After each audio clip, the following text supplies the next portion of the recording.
Hola a todos y bienvenidos a Simovo Podcast. Yo soy Zach Gutiérrez. En este episodio hablaremos de cómo durante la Alemania nazi, un grupo de físicos liderados por 2 premios Nobel lucharon por socavar la física moderna, que había sido producida en gran parte inspirada tras los trabajos de Albert Einstein. Al mismo tiempo que intentaban crear una física aria y racialmente pura, la cual llamaron Deutsche Physik. Para entender las motivaciones detrás de este movimiento y cómo es que se desarrolló, dividiré el episodio de la siguiente manera: el origen y las características del nacionalismo alemán, la revolución científica en la física del temprano siglo XX, la humillación alemana tras la Primera Guerra Mundial, y finalmente, cómo es que todo esto se juntó para moldear y motivar a los líderes del movimiento, Philipp Lenard y Johannes Stark. Empecemos entonces por el nacionalismo alemán.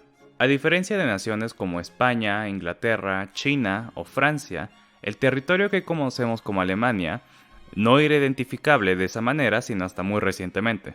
En 1806, el Sacro Imperio Romano Germánico es disuelto, tras la victoria de Napoleón sobre el emperador Francisco II. Este Sacro Imperio Romano Germano era una agrupación de territorios en Europa Central, y su extensión territorial varió constantemente, pero se mantuvo sobre lo que hoy en día es Alemania, Austria, República Checa, el oeste de Polonia y el norte de Italia durante la mayoría de su existencia. Este imperio en realidad era una compleja colección de territorios y estados con niveles variables de independencia. Cada territorio estaba gobernado por un noble que respondía al emperador. Y para que se den cuenta un poco de la complejidad de esta entidad, durante el siglo XVIII hubieron dentro del imperio en promedio 1800 territorios, tras que la extensión del imperio en total nunca fue mayor a una tercera parte de lo que actualmente es el área de México. Tras la disolución del imperio, quedan independientes Prusia y Austria, que eran los territorios más dominantes. Sin embargo, la mayoría de los estados constituyen la nueva Confederación del Rin, que era un estado satélite de Francia. En esta Confederación del Rin, la gente empezó a resentir el dominio francés y arremetió tratando de diferenciarse lo más posible de todo aquello que sintiera que fuera francés, y empezando a enfatizar su identidad germánica, que estaba en el idioma alemán y en su herencia cultural. Y aquí inicia la construcción de la identidad nacional alemana, pero continuaría incluso después de la derrota de Napoleón y de la expulsión de Francia de los estados germanos.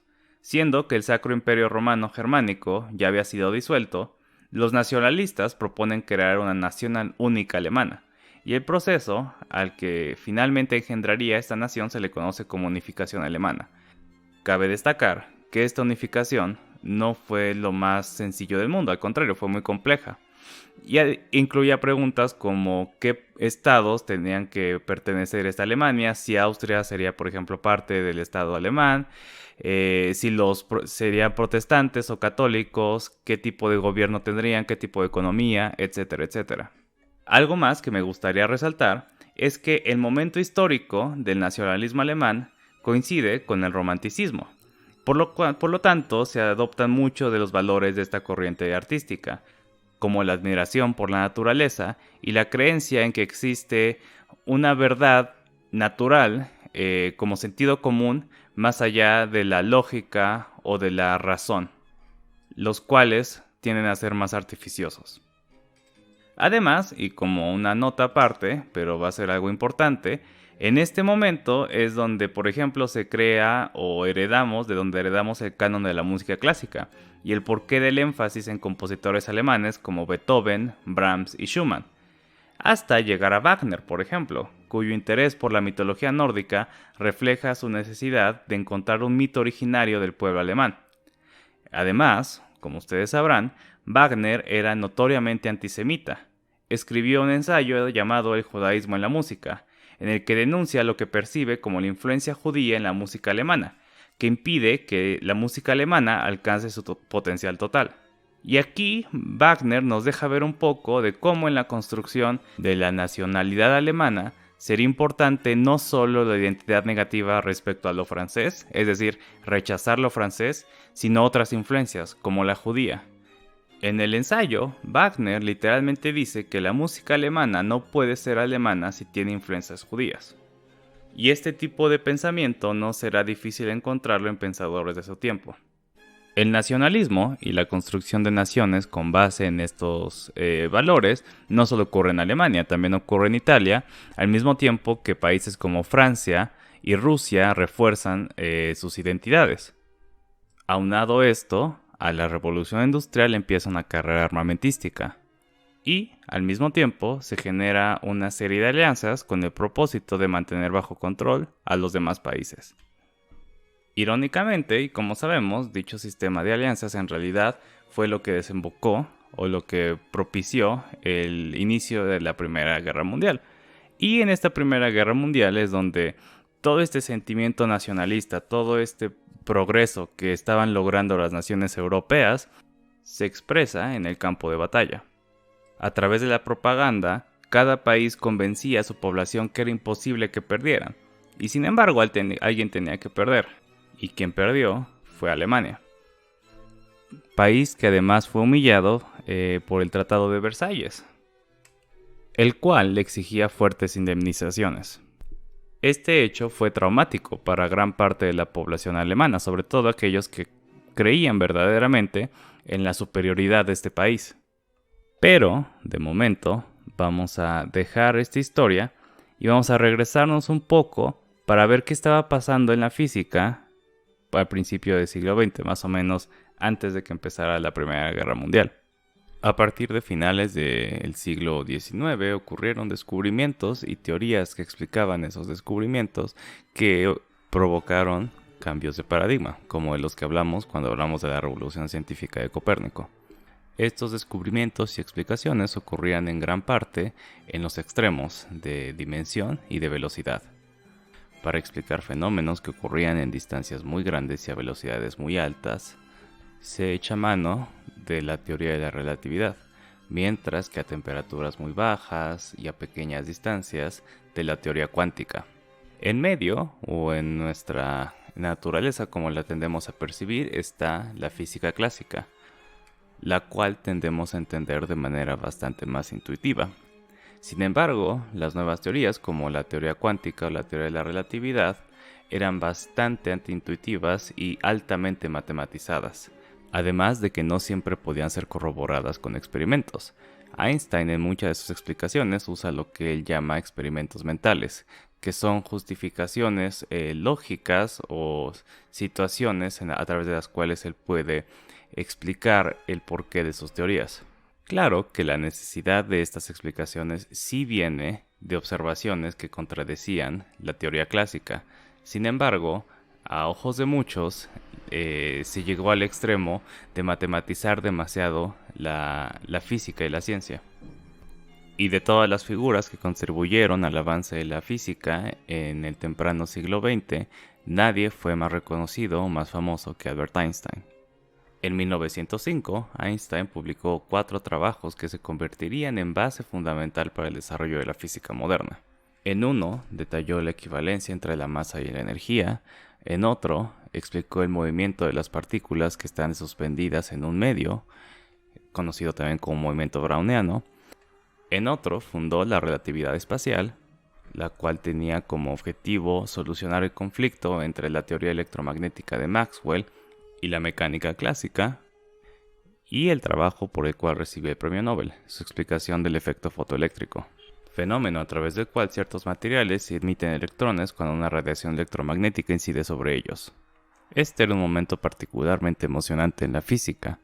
Sin embargo, la velocidad con la que avanzaba la física dejaría atrás a algunos personajes a pesar de sus capacidades o contribuciones pasadas a la física. Philipp Lenard fue un físico alemán que ganó el Premio Nobel de Física en 1905 por su trabajo en los rayos catódicos y el descubrimiento de muchas de sus propiedades. Lenard también realizó trabajos importantes en el campo experimental del efecto fotoeléctrico.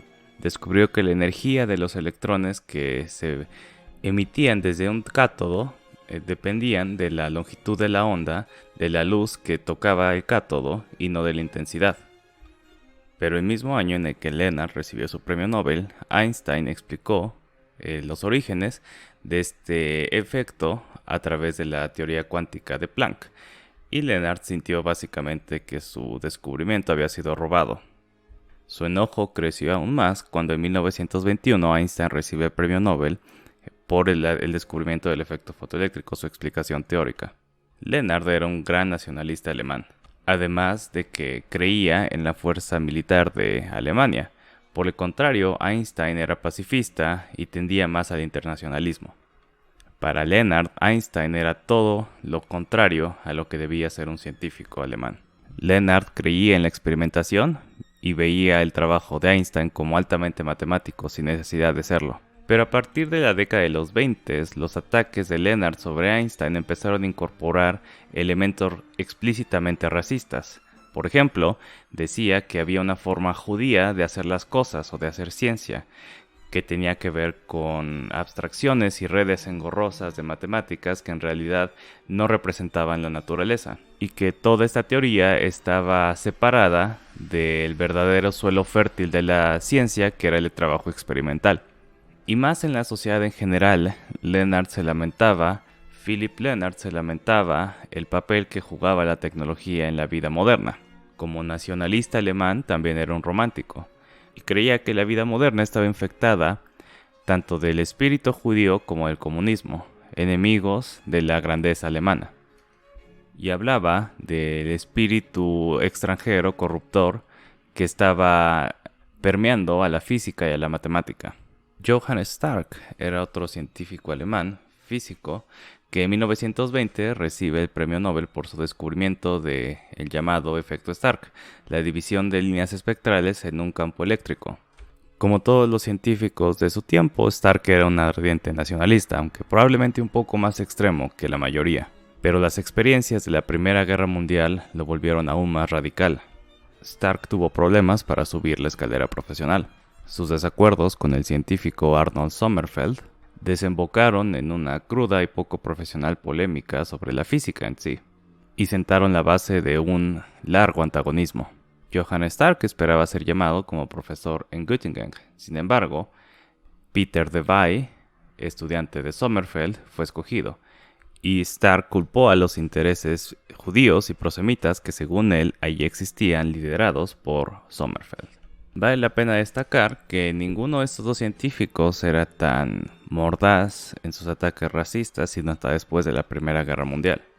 A pesar de que Philipp Lennart no estaba totalmente de acuerdo con la teoría de la relatividad, reconocía el carácter profundo del pensamiento de Einstein, y hasta 1903 estaba pensando llamarlo para un profesorado en la Escuela de Física Teórica de Heidelberg.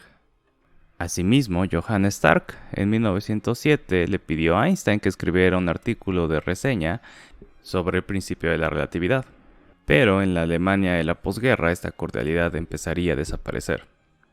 En 1920 Einstein fue denunciado por el Grupo de Trabajadores Científicos para la Preservación de una Ciencia Pura, un grupo de científicos hecho más o menos para avanzar ideas de extrema derecha en la ciencia. El grupo se reunió en la Filarmónica de Berlín, donde se repartieron panfletos antisemitas y pines con la suástica. Este suceso fue recibido con indignación, y muchos científicos se pronunciaron a favor de Einstein, incluyendo por ejemplo Max Planck, probablemente el más respetado de los físicos alemanes. Einstein mismo respondió a los ataques y comentó específicamente acerca de Lennart. Dijo que mientras admiraba el trabajo de Lennart y pensaba que era un maestro de la física experimental, sus objeciones a la teoría de relatividad general eran tan superficiales que no era necesario responder a detalle. Einstein y Lennart participaron en un debate frente a frente acerca de la relatividad, en el que Lennart acusó a la relatividad de ir en contra de un saludable sentido común. En junio de 1922, el ministro del Exterior de la República de Weimar fue asesinado por dos militares ultranacionalistas. El ministro era una persona judía. Philipp Lennart se rehusó a bajar las banderas a media asta como señal de respeto, y al ser amonestado, renuncia a su posición en el Instituto Heidelberg. Por eventos como este, Albert Einstein se rehusó a hacer apariciones públicas, y eventualmente llegaría a Estados Unidos, de donde no regresaría tras la subida al poder de Hitler. En 1923, los nacionalsocialistas llevan a cabo un fallido golpe de Estado, y son llevados a la cárcel, a muchos de ellos incluyendo a Adolf Hitler mismo. En el 24, Leonard y Stark escriben un artículo llamado El espíritu de Hitler y la ciencia. Según ellos, Hitler aparecía como un regalo de Dios de los tiempos antiguos en el que las razas eran más puras, la gente era más grande y las mentes estaban menos engañadas. Él está aquí, se ha revelado a sí mismo como el Führer de los sinceros y lo deberemos seguir. Para Stark y Leonard, el carácter universal de la ciencia era no existente, sino que la ciencia era contingente del grupo de la persona que la hacía. Explícitamente, Stark mencionó que la ciencia, como toda actividad creativa, está condicionada por las características espirituales de los que la practican. Los judíos practicaban la física y la ciencia de manera distinta, y lo que Alemania necesitaba era una ciencia verdaderamente aria, que estuviera libre de abstracciones matemáticas y estuviera fundada en un rigor experimental. Si bien el antisemitismo no es algo característico de Alemania, sino que en realidad se presenta en toda Europa desde la Edad Media, por lo menos, la tradición intelectual alemana, sin lugar a dudas, fomentó el crecimiento de estos sentimientos raciales. Había científicos arios que sí defendieron a Einstein, como Werner Heisenberg. Sin embargo, conforme subía el poder del partido nazi, sus defensas fueron cada vez más sutiles y más tímidas, porque ellos mismos afrontaban persecución. A partir de 1933, cuando Hitler subió al poder, empezaron a hacerse purgas de académicos judíos y simpatizantes de judíos. Esto significaría un fuerte golpe al desarrollo intelectual y científico de Alemania en los años posteriores, en las décadas posteriores. En la Universidad de Göttingen, un cuarto de los maestros fueron expulsados y era común que dichos despidos fueran abruptos. El bioquímico Hans Krebs, sin previo aviso, fue echado de su laboratorio para nunca volver a regresar. Se recolocó en Cambridge y 20 años después ganó el premio Nobel por sus trabajos relacionados con la respiración celular. Irónicamente, la expulsión de todos estos científicos minaría la preparación de Alemania para enfrentar la guerra. Para Alemania, la física en sí no era vital, sino más bien la ingeniería, sobre todo la aeronáutica y la preparación de cohetes. Pero en 1938, en Alemania, se logra la primera fisión nuclear del uranio. Pero los países que podrían aprovechar esta técnica para su armamento serían aquellos que tuvieran científicos preparados en la física más moderna. A fin de cuentas, el movimiento Deutsche Physik fue un fiasco. Stark y Leonard no tenían la habilidad política para mantener el movimiento y los poderes que les dio Hitler. Pero esta historia es una buena advertencia de cómo la ciencia puede ser influenciada enormemente por el contexto en el que se desarrolla. Y un buen ejemplo de que la ciencia es una actividad humana, tan capaz de ser moldeada por la política y la ideología como cualquier otra. Espero que hayan encontrado este episodio interesante. Y darles unas gracias por escucharnos, en especial a Rafael Rivera, quien ha sido muy alentador con el proyecto. Cualquier comentario o sugerencia o duda es muy bien recibida. Pueden contactar al podcast en la página de Instagram, que es asimovo-podcast, la página de Facebook, que es asimovo, y nuestro correo, que es asimovopodcast@gmail.com. Yo soy Isaac Gutiérrez y muchas gracias por escucharnos. Nos vemos la semana que viene.